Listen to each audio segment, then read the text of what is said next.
He thought throwing her out would prove he was in control, but in less than 10 minutes, he would realize he had just removed the only person who had the power to end his career. The boardroom doors slammed open with a sharp echo that cut through the polished silence of the executive floor, and every head turned at once as Officer Mark Reynolds stepped in with authority written across his posture, his hand already gripping the arm of a woman he had decided did not belong, her heels barely making a sound against the marble floor as she was pulled forward, her expression calm in a way that did not match the tension rising around her, the long glass table reflecting seemed like a mirror that no one wanted to look into, executives frozen mid-breath, assistants standing still with tablets in hand, and yet no one spoke, not when Mark's voice broke the silence with a cold certainty that filled the room, telling her she needed to leave immediately, telling everyone else that security would handle it, telling himself that he was doing exactly what he had been trusted to do, protect order, remove disruption, enforce authority, and yet something about the way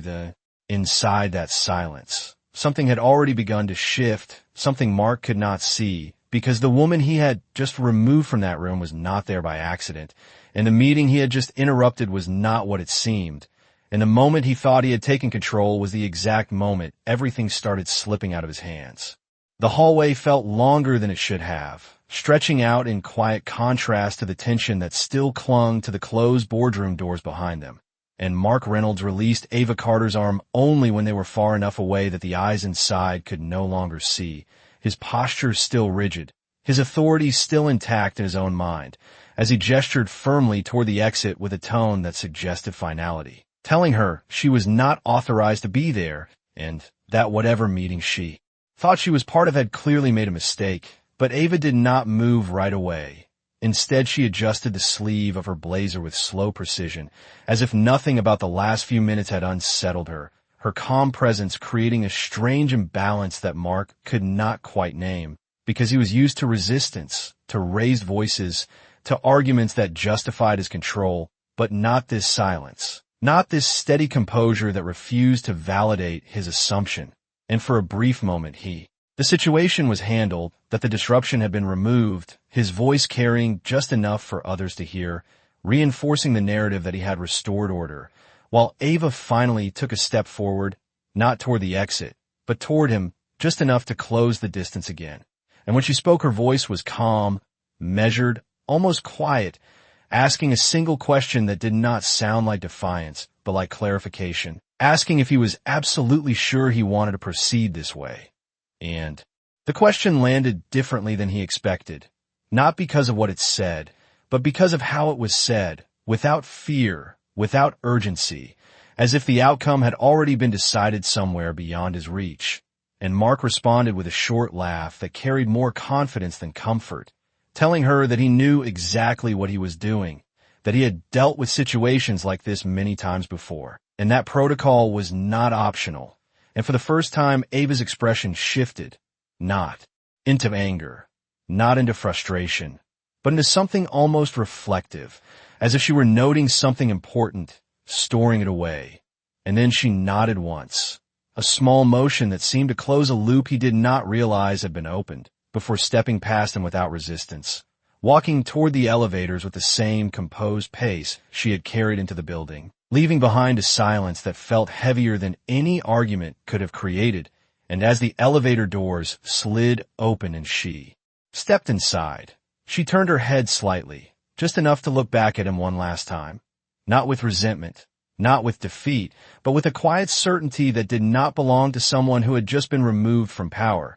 And the doors closed with a soft sound that echoed longer than it should have, leaving Mark standing in a hallway that suddenly felt less certain than it had moments before, even though nothing visible had changed. And yet somewhere beyond those doors, inside that boardroom, the absence he had created was already beginning to reshape everything he thought he controlled. Inside the boardroom, the silence did not break immediately after the doors closed. It stretched, heavy and uncertain, as if the room itself had noticed something was missing but had not yet decided what it was. And at the far end of the lawn, glass table, a senior executive named Daniel Whitaker slowly lowered the pen he had been holding his eyes no longer on the documents in front of him, but fixed on the door Ava Carter had just walked through, while around him others shifted in their seats, some exchanging glances, others pretending to refocus on their notes. Yet no one resumed speaking, because the interruption had not felt like a simple removal. It had felt like something out of place, something unresolved, and that feeling lingered in the air like a question no one wanted to ask first. Until finally a woman seated near the middle of the table leaned slightly toward Daniel and spoke in a low voice that still carried across the quiet room, asking if anyone else found that situation unusual, and Daniel did not answer right away, his expression tightening just slightly as if he were replaying the last few minutes in his mind, noticing details that had not registered at first. The way Ava had not introduced herself, the way she had not argued, the way she had looked at each person in the room as if she already knew them, and most of all the way she had not seemed surprised by any of it. And that realization shifted something in his posture as he straightened slightly in his chair, turning his attention to the assistant standing near the wall and asking a simple question that carried more weight than it sounded, asking who had cleared the guest list for this meeting, and the assistant hesitated for a moment before answering, her voice careful, saying that all attendees had been verified through executive scheduling earlier that morning, and that no unauthorized entries had been flagged. And that answer did not settle the tension. It deepened it, because if Ava had not been flagged, then she had not been unauthorized. And if she had not been unauthorized, then the removal that had just taken place was not a correction, but a disruption. And that thought moved quietly through the room, passing from them to wait just a few minutes, because something about this did not sit right. And as he said it, his gaze returned to the door again, not with frustration, but with a growing sense of recognition, as if he were beginning to place a face he had seen before in a context he had not expected. And in that same moment outside in the hallway, Mark Reynolds stood near the reception desk, speaking quietly with another staff member, his voice steady, explaining that the situation had been handled and that there was no further issue, his confidence returning as routine reasserted itself around him. Phones ringing softly, footsteps passing, the building continuing its controlled rhythm as if nothing significant had happened. And yet even there something subtle had shifted, because the staff member he was speaking to nodded, but did not respond with the usual reassurance, her eyes flicking briefly toward the boardroom before returning to him, as if she were aware of something he was not. And Mark noticed the hesitation, but dismissed it, turning slightly as he adjusted his jacket, his mind already moving on, categorizing the incident as resolved, filed away as another moment where he had enforced order, another example of doing what others hesitated to do. And still beneath that confidence, there was a faint echo of Ava's question, quiet but persistent, asking if he was absolutely sure. And he pushed it aside again, because doubt had no place in the version of himself he believed in. The version that had always been rewarded for acting first and questioning later. But inside the boardroom, the waiting continued, and the longer it lasted, the more the atmosphere changed. No longer tense with interruption, but charged with anticipation, as if something was about to be revealed not by action, but by absence. And when Daniel finally reached for his phone and began scrolling through a list of scheduled attendees, his expression shifted again, more clearly this time, recognition, forming into certainty. And he stopped scrolling, his finger resting on a name that seemed to explain everything at once, a name that should have been at that table, a name that was not there anymore. And as he looked up slowly at the others, the silence deepened once more, because whatever had just happened was no longer a question of disruption. It was the beginning of a mistake none of them could undo.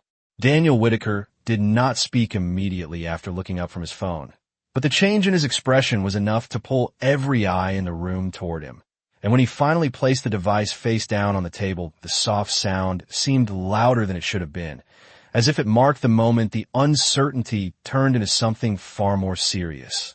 And his voice, when it came, was lower than before, controlled, but edged with something that had not been there earlier, as he asked the room. A question that no one was prepared to answer, asking if anyone had actually confirmed the identity of the woman who had just been removed, and silence followed. Not because they did not hear him, but because they suddenly realized they had assumed instead of verified, and that realization moved across their faces one by one, subtle but undeniable as the weight of the situation settled in. And Daniel continued, explaining that the name on the executive schedule for this meeting included someone they had all been expecting, someone whose presence was not optional, someone whose authority did not require introduction, and yet none of them had questioned her removal. None of them had stood up. None of them had asked a single clarifying question. And as he spoke those words, the room seemed to shrink, the polished table no longer a place of control, but a reflection of their collective hesitation. And across from him, the woman who had spoken earlier leaned back slowly in her chair, her expression tightening as she asked who exactly they were talking about. And Daniel did not answer with a title at first. He answered with a name, saying Ava Carter in a way that made the air feel different, heavier, as if the name itself carried weight they had all failed to recognize in the moment. And a few of them exchanged quick glances, trying to place it, trying to connect it to something they should have known, until one of the senior partners inhaled sharply, his posture shifting as recognition hit him fully. And he spoke before he could stop himself, saying that Ava Carter was not just another attendee, that she was the head of corporate oversight assigned to review their entire division. And the words landed with a quiet impact that rippled through the room, not loud, not explosive, but undeniable. And in that instant, the narrative they had accepted only minutes earlier began to unravel, because the woman they had watched being escorted out was not an outsider, not a disruption, but the very person they had been preparing to present to, the one individual in that room who held the authority to evaluate every decision they had made, every process they had followed, every detail they had assumed was secure, and the silence that followed was no longer uncertain. It was heavy with consequence, because what had just happened was not a misunderstanding.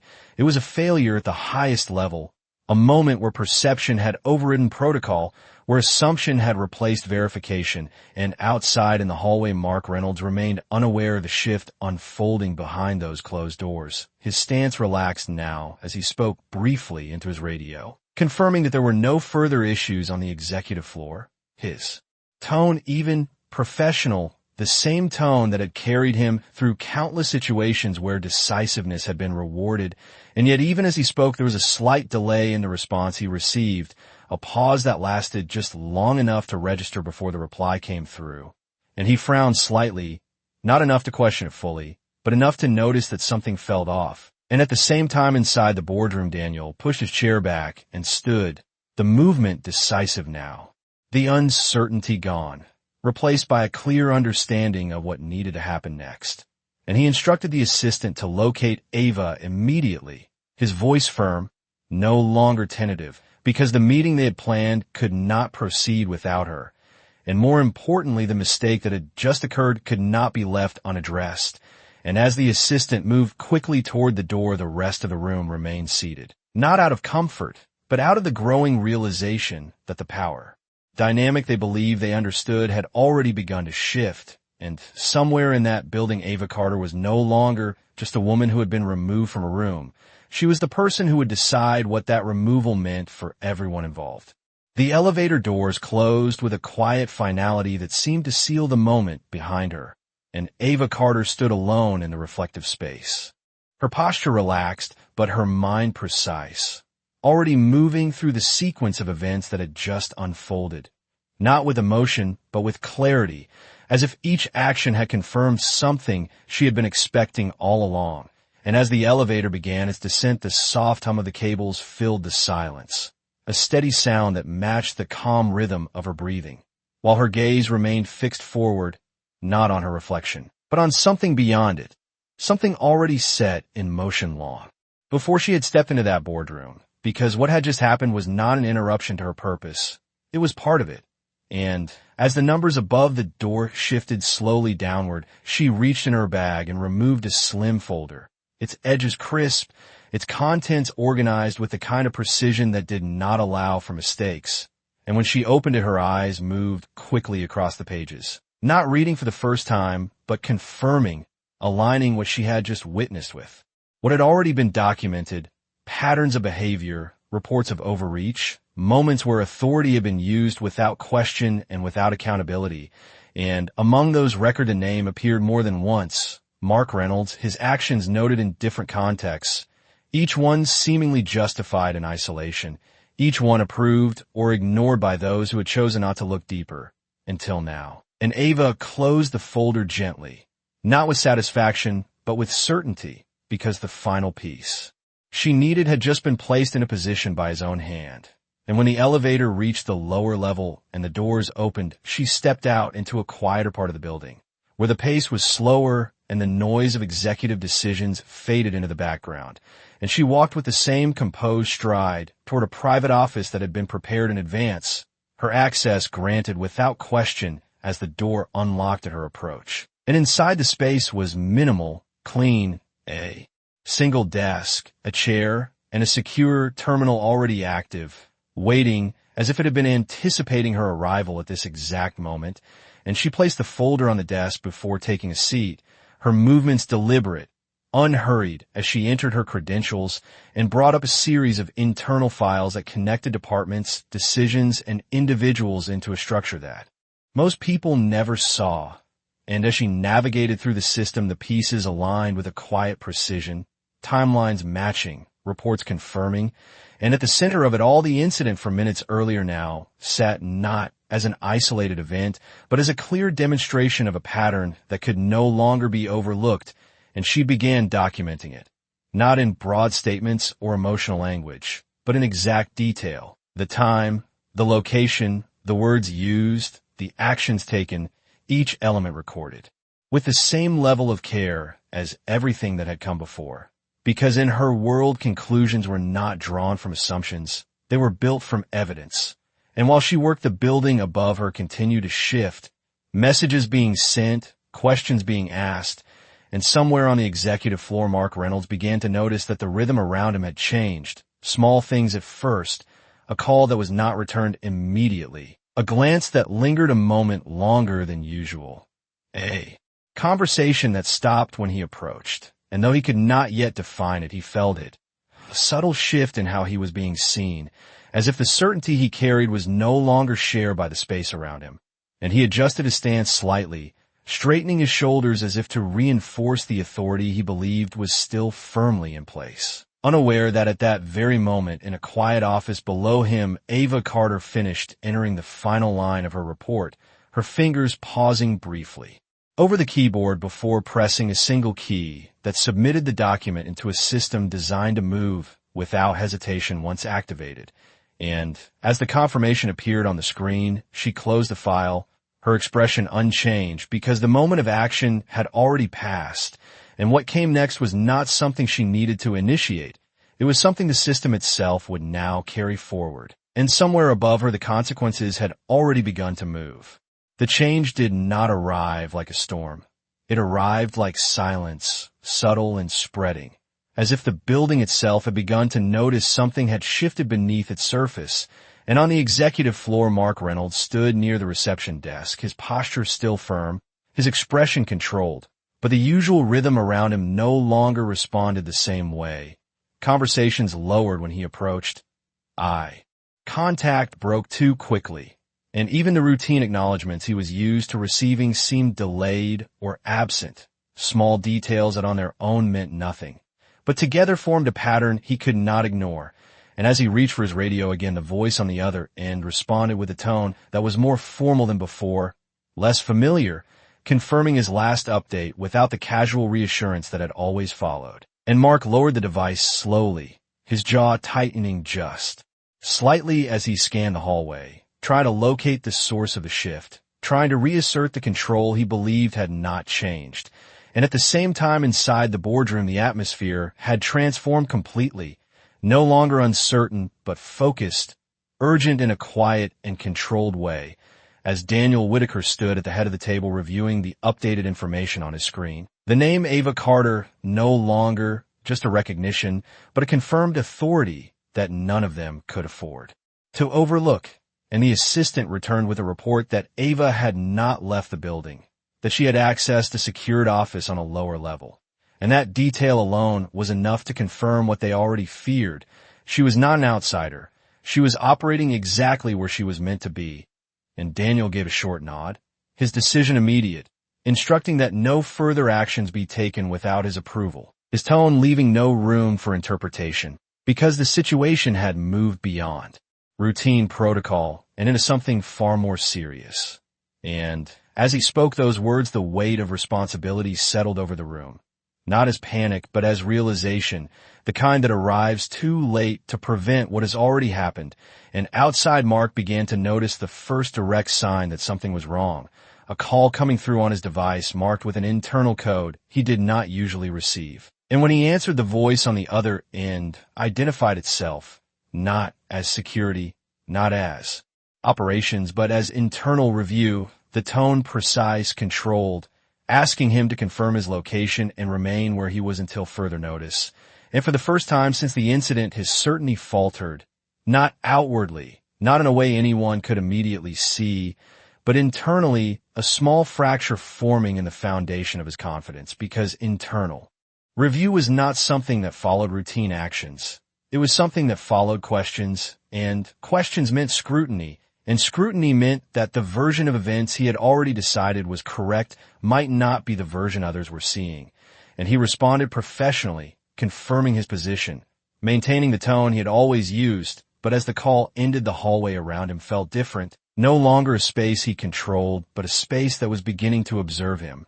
And below, in the quiet office, Ava Carter remained seated at the desk, her report already submitted, her work in that moment complete. Yet her presence there was not passive. It was deliberate, as she waited not for something to happen, but for the process she had initiated to unfold. And the system did not rush. It moved with precision, routing information, notifying the appropriate levels of authority, aligning decisions that would soon surface on the floor above, and Ava's gaze rested calmly on the screen as new updates appeared, confirmations that her report had been received, that it had been escalated, that actions are now being coordinated beyond her direct input. And she did not smile, she did not react, because this was not about emotion, it was about outcome, and the outcome had already begun. And back upstairs, Mark adjusted his stance once more, his shoulders squared, his eyes scanning the corridor. But this time not with certainty, with awareness, because the silence around him was no longer empty. It was filled with something he could not yet define, but could no longer ignore, and somewhere in that building, the decision he thought he had made minutes earlier was no longer his to control. The silence that settled over the executive floor no longer felt like a pause. It felt like a boundary, something invisible but unmistakable, and Mark Reynolds stood at its center without fully understanding that he had already crossed it, his posture still composed, but his awareness sharpening as he noticed that people were no longer just passing by. They were observing, their movements slower, their expressions more guarded, as if something about him had shifted from authority to subject. And he turned slightly toward the glass walls of the boardroom, catching a glimpse of movement inside, where figures were no longer seated, but standing, clustered in quiet conversation, their attention no longer on documents or presentations, but on something else entirely, something that had pulled them out of routine and into reaction. And for the first time since he had stepped into that room earlier, Mark felt the edge of uncertainty press against his certainty, not enough to break it, but enough to make him aware of its presence. And he adjusted his stance again, a subtle movement meant to reinforce control. But the hallway did not respond the way it had before. It did not return that control to him. It held its distance, and in that distance there was tension building, slow and deliberate, like pressure behind a closed door. And then the elevator at the far end of the corridor opened with a soft chime, and two individuals stepped out, both dressed in dark suits, both carrying themselves with a level of calm that did not match the usual flow of the building, their pace steady, their direction clear as they walked toward him without hesitation. And Mark recognized the look before he recognized the purpose, the look of people who were not there to ask questions but to confirm answers. And as they approached, the space around them seemed to quiet even further, conversations fading, movement slowing, the entire floor adjusting to their presence without a word being spoken. And Mark straightened slightly, meeting them halfway, his voice professional, asking if there was an issue, maintaining the tone that had always positioned him as the one in control of the situation, but the man on the Left responded without matching that tone, his voice neutral, precise, identifying himself as part of internal review and stating that they needed to speak with him regarding an incident that had occurred minutes earlier. And the words were simple, but their weight was immediate because they did not ask what had happened. They referenced it as something already known, already defined. And Mark felt that small fracture inside him widen just slightly, not visible, not yet, but present, as he nodded and gestured toward a quieter area of the hallway, attempting to contain the conversation, to keep it within a space he could still manage. But as they moved, the awareness around them followed. Eyes tracking, silence deepening, and when they stopped, the second individual spoke, asking him to describe in his own words the interaction he had just had in the boardroom.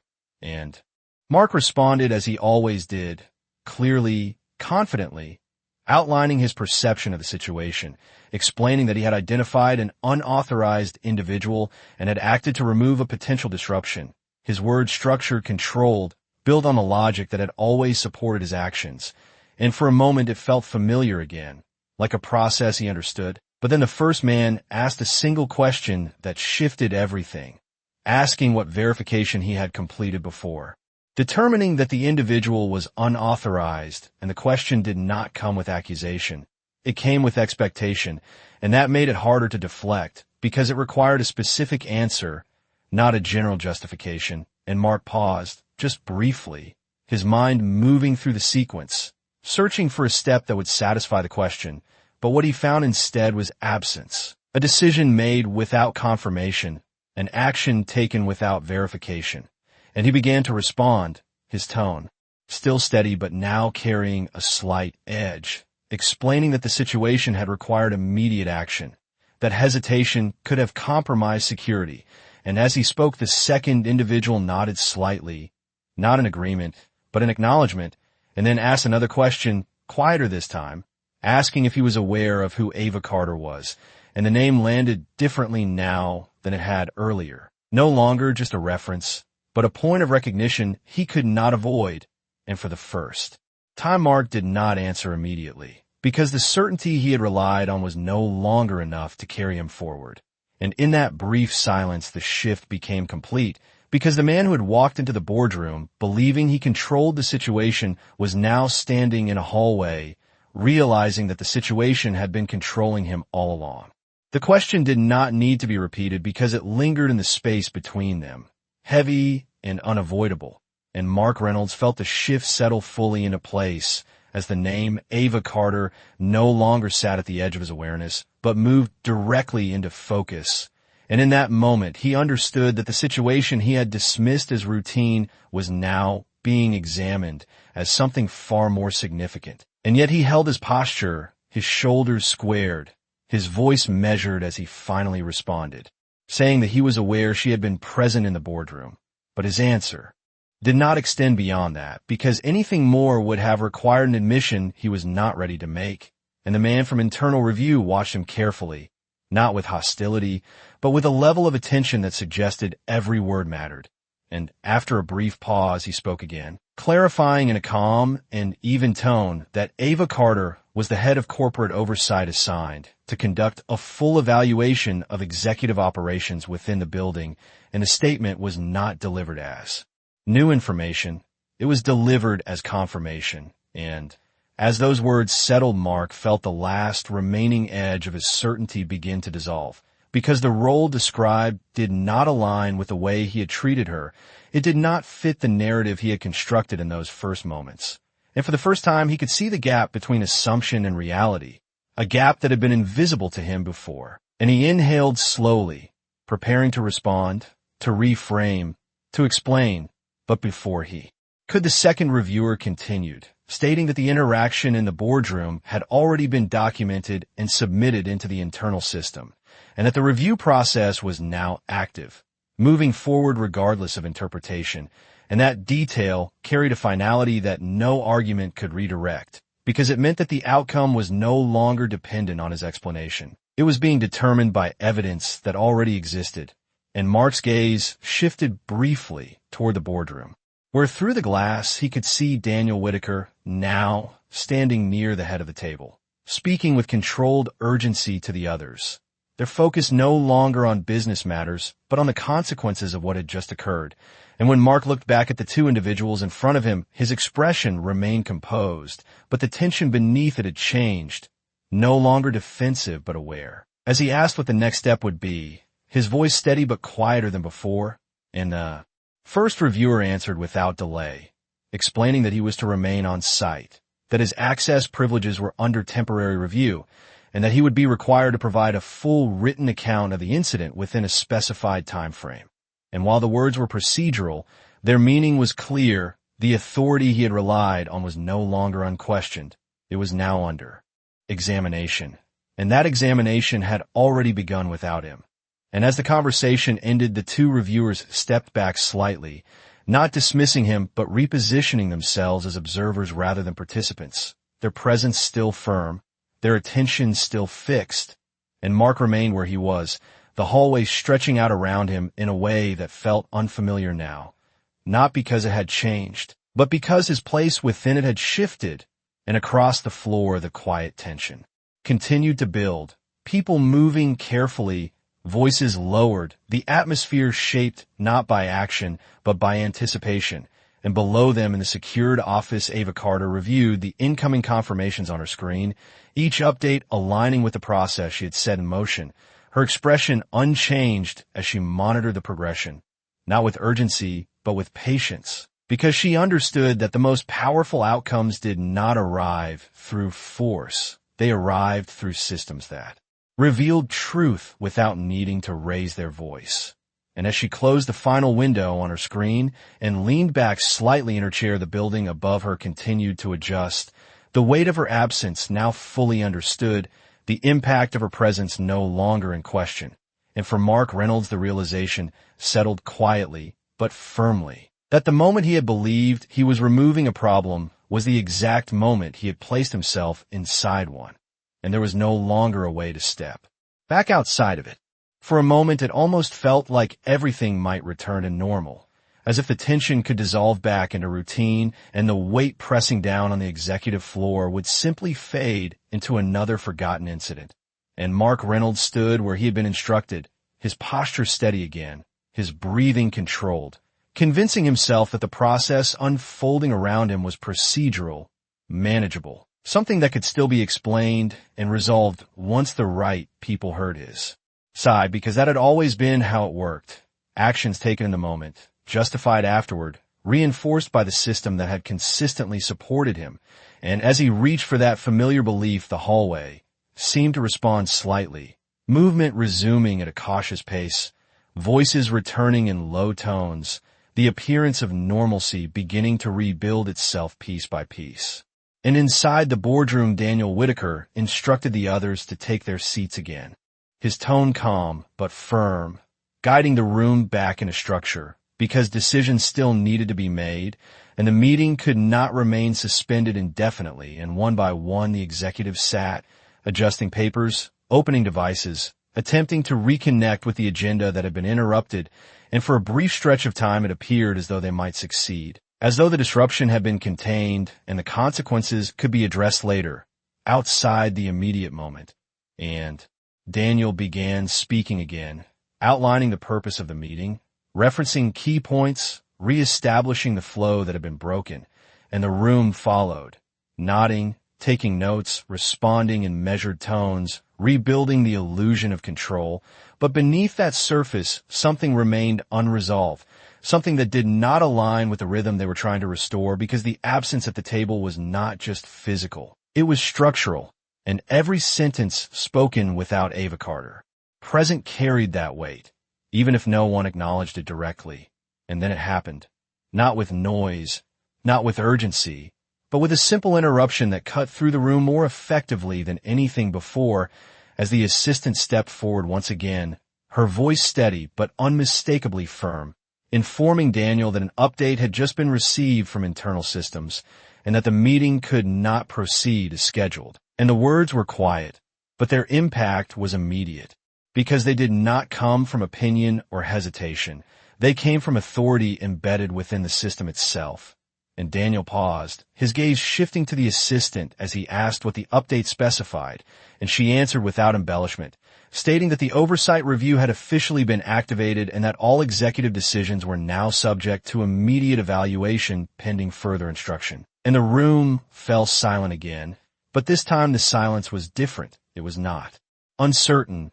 It was definitive, because the process they had hoped to delay had already begun without them. And outside in the hallway, Mark felt the shift as well.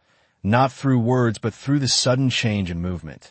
The way staff members no longer passed by with routine purpose, but moved with intention, carrying information, responding to directives that had just been issued, and his attention sharpened as he watched it unfold, realizing that whatever had been set in motion was no longer contained to a conversation or a review. It was affecting the entire structure around him, and at that same moment his device vibrated again, a new notification appearing with a level of priority he had rarely seen. And as he opened it, his eyes moved quickly across the message, the language formal, precise, informing him that his access credentials were now under restricted status, pending completion of the ongoing review. And the words did not accuse, they did not explain, they simply stated a change that had already taken effect. And for the first time since the incident began, Mark did not immediately respond. He did not adjust his stance or reinforce his authority. He stood still, reading the message again, understanding that this was no longer a situation he could shape, because the system he had relied on was no longer reinforcing him. It was responding to something else, something he had set in motion without realizing it. And below in the quiet office, Ava Carter remained seated, her screen now displaying the same system-wide update that had reached the executive floor and the hallway above, and she observed it without reaction, because this was the point where perception gave way to consequence, where the process no longer needed her presence to continue. And as she closed the file and stood slowly from her chair, the outcome that had seemed distant only minutes earlier was now moving into place, not as a possibility, but as an inevitability. The shift that had been building quietly now reached a point where it could no longer be contained behind closed doors or softened by professional tone. And on the executive floor, the atmosphere changed with a clarity that left no room for interpretation. As the doors of the boardroom opened once again, not with force, not with urgency, but with a deliberate precision that drew every eye toward them. And this time, when Ava Carter stepped back into the room, she was not guided, not questioned, not interrupted. She walked in on her own terms, her posture steady, her presence no longer misunderstood, and the silence that followed her entry was not the silence of uncertainty. It was the silence of recognition, as every person at that table now understood exactly who she was and what her presence meant. And Daniel Whitaker was the first to move, stepping forward with a composure that carried both respect and urgency, acknowledging her position without needing to state it directly. His voice measured as he apologized for the earlier incident, not as a formality, but as an admission of failure. And Ava listened without interrupting, her expression unchanged, her eyes moving briefly across the room, taking in the faces that had watched her be removed only minutes before. And when Daniel finished speaking, she gave a small nod, not dismissing his words, but not dwelling on them either. Because the moment for explanation had already passed, and the moment now was about consequence. And she spoke calmly, her voice clear but not raised, stating that the review had already been initiated and that the events in the boardroom had been recorded as part of that process. And the words settled into the room with a weight that no one attempted to challenge, because they understood that this was no longer a discussion. It was a transition from assumption to accountability and outside in. The hallway, Mark Reynolds saw the shift happen in real time. The same doors he had opened earlier now, standing as a boundary he could not cross. And when he moved slightly toward them, one of the internal review officers stepped forward just enough to stop him without force, without confrontation, but with finality. And Mark paused, his eyes fixed on the room beyond the glass, where he could now see Avis standing at the head of the table. Not as someone being removed, but as someone being addressed. And the contrast was immediate, undeniable. And inside the boardroom, Ava continued, outlining in precise terms the purpose of her presence, the scope of the review, and the significance of the incident that had just occurred, not with emotion, not with accusation, but with clarity that left no room for reinterpretation. And as she spoke, the executives listened without interruption, their attention fixed. Their posture adjusted because the power dynamic had shifted completely, and what had once been a room of authority was now a room under evaluation. And Ava concluded by stating that immediate actions would be taken in accordance with the findings already documented, and that all individuals involved would be notified through formal channels. And the words were simple, but their meaning was absolute because they signaled that the outcome was no longer pending. It was in motion, and at that exact moment Mark's device vibrated once more, the notification appearing with a level of priority that left no doubt about its significance. And as he opened it, his eyes moved slowly across the message, the language formal, direct, informing him that his position had been placed under immediate suspension pending final review. And the words did not accuse, they did not explain, they confirmed. And for the first time since the beginning of the incident, Mark did not try to respond, did not attempt to reassert control, because the reality in front of him could no longer be shaped by confidence or perception. It had been defined by something far more precise. And as he lowered the device, his reflection in the glass caught his attention for just a moment. A brief glimpse of the man who had walked into that boardroom, believing he understood the situation, and the man who now stood outside it, realizing that he never had. And inside the room, Ava Carter remained composed, her presence steady as. The system she had activated continued to move forward, not loudly, not forcefully, but with a certainty that could not be undone, because in that moment the authority Mark had relied on had not just been challenged, it had been replaced. The message on Mark Reynolds' screen did not disappear when he lowered the device. It remained there, steady and undeniable, as if it refused to let him look away from what it represented. And for a long moment, he simply stood still, the hallway around him continuing to move, but no longer including him in its rhythm, because something fundamental had shifted, not just in how others saw him, but in how the system itself responded to him. And the authority he had carried so confidently now felt distant, almost unfamiliar, as if it belonged to someone he had been just minutes earlier but could no longer fully recognize. And the internal review officers remained nearby, not speaking, not pressing, their presence calm but firm, a quiet reminder that the process had moved beyond conversation and into execution.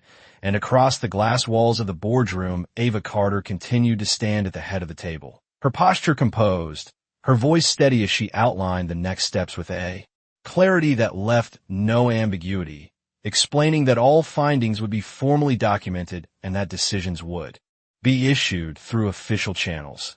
And as she spoke, the executives listened without interruption, their attention fixed, their earlier confidence replaced by a careful awareness that every word now mattered. Every response now carried weight, and Daniel Whitaker nodded as she finished, his expression serious, acknowledging not just her authority, but the consequences already unfolding. And he signaled for the meeting to transition into compliance with the review, his voice controlled, guiding the room into alignment with the process rather than resistance against it. And one by one the others followed, their movements deliberate, their focus shifting from leadership to accountability, and outside Mark watched it all through the glass. The separation between him and that room no longer just physical, but symbolic, because he was no longer part of the structure he had believed he was protecting. He had become the subject of its evaluation, and that realization settled into him slowly. Not as panic, not as anger, but as a quiet recognition of how completely the situation had changed, and his device vibrated again, another notification arriving. And this time, when he opened it, the message was shorter, more direct, informing him that he was to surrender his active credentials and await further instruction from internal review. And the words carried a finality that could not be interpreted any other way. And he exhaled slowly, his hand tightening briefly around the device before he lowered it again, his gaze shifting back to the boardroom, where Ava now stood speaking with Daniel at closer range. Their conversation quieter, more focused, but the tone was clear. It was not negotiation, it was confirmation. And as Mark watched, one of the internal review officers stepped forward beside him, extending a hand, not in aggression, but in expectation.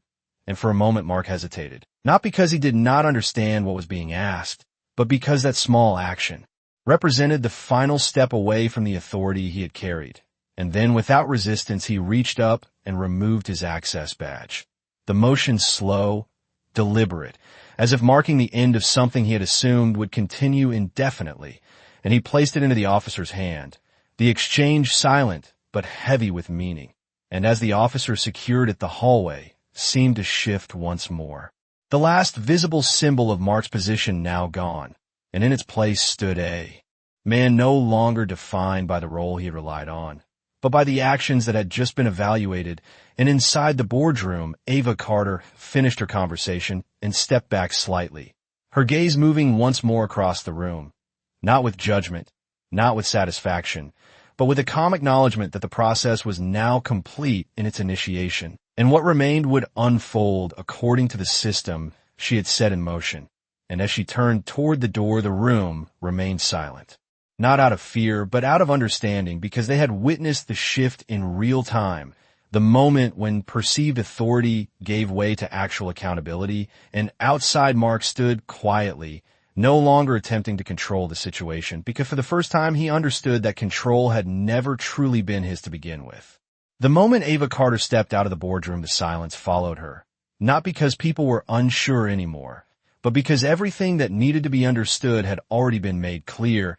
And as the door closed softly behind her, the executives inside remained seated, not rushing to speak, not attempting to recover the authority they had lost, because they now understood that what had happened was not a disruption. It was a correction. And outside in the hallway, Mark Reynolds stood, where he had been left, his badge gone, his position suspended, his presence now defined not by command but by consequence. And the internal review officers remained nearby, not watching him with suspicion, but with the calm attention of a process that had already reached its conclusion. And as Ava walked toward them, her pace was steady, her expression composed. And when she stopped a few feet away from Mark, there was no tension in her posture, no need to assert control, because control had already been established without force. And for a brief moment, neither of them spoke. The space between them filled not with conflict, but with understanding. And Mark looked at her differently now, not through assumption, not through instinct, but through recognition. And when he finally spoke, his voice was lower than before, not defensive, not confrontational, but searching for something he had not needed earlier, asking how he could have known. And the question was simple, but it carried everything he had avoided before: the absence of verification, the reliance on perception, the certainty that had guided him without question. And Ava listened without interruption, her gaze steady. And when she answered, her voice was calm, measured, not raised, not sharp, but clear in a way that did not allow misunderstanding, telling him that knowing had never been the expectation, but checking had been. And the words settled quietly between them, because they did not accuse, they revealed. And Mark's expression shifted slightly, not into denial, not into resistance, but into something more reflective, as if he were finally seeing the moment not as he had experienced it, but as it had actually been.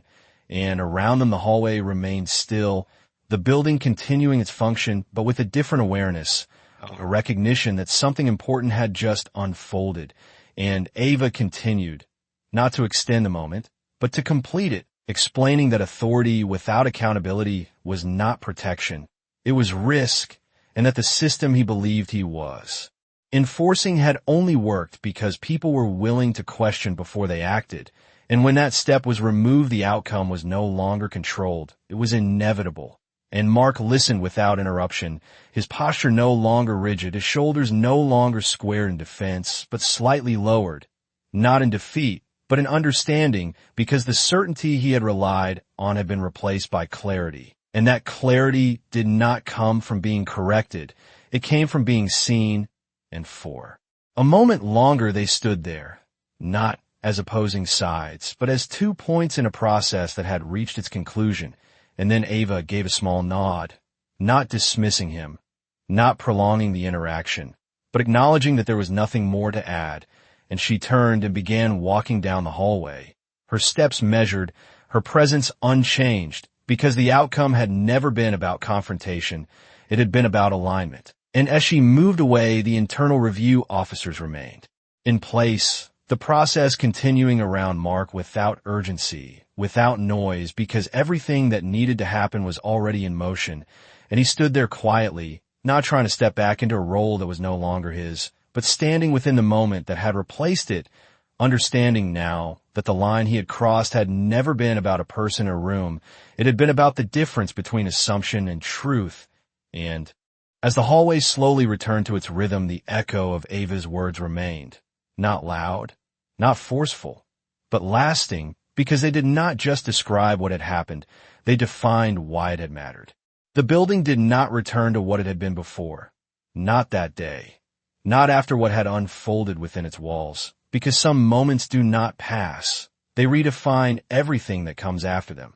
And as the hours moved forward, the quiet decisions made behind closed systems began to surface in clear and irreversible ways. And on the executive floor, the final notice was delivered with the same precision that had guided the entire process.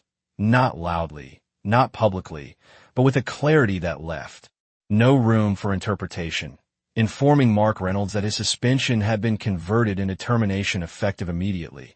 And the words were simple, direct, without emotion, because they did not need to carry weight. The weight was already understood, and as he read them, he did not react the way he might have earlier. There was no argument, no attempt to challenge what had already been decided, because the certainty that once defined him had already been replaced by something quieter, something more grounded in the understanding he had been forced to face. And he lowered the device slowly, his gaze moving once more across the hallway that had once felt like a space he controlled, now simply a place he was passing through. And the internal review officers remained present, not as enforcers, but as witnesses to the final step of a process that had unfolded exactly as it was designed to. And Mark gave a small nod, not to them, not to the system, but to the moment itself, acknowledging what had happened without needing to say it aloud. And he turned toward the exit, his steps measured, not rushed, not delayed, just steady, because there was nothing left to resolve, nothing left to defend, only a path forward that no longer included the role he had once carried. And inside the boardroom, the atmosphere had settled into something different, not tense, not uncertain, but focused, as the executives adjusted to a structure that now operated under full oversight there. Decisions no longer based on assumption, but guided by accountability, and Ava Carter stood near the window, looking out over the city for a brief moment before turning back toward the room, her presence calm, unchanged, because for her this was not an ending. It was the continuation of a responsibility she had carried long before that day. And Daniel Whitaker approached her once more, his tone respectful, thanking her not for correcting them, but for revealing what had been overlooked, and Ava gave a small nod, her response simple, stating that systems only work when people are willing to see what is in front of them. And with that, she gathered her folder, her work in that moment complete, and began to leave the room, not with ceremony, not with recognition, but with the same quiet certainty she had carried from the beginning, because the impact of what she had done did not need to be announced. It would be felt in every decision that followed.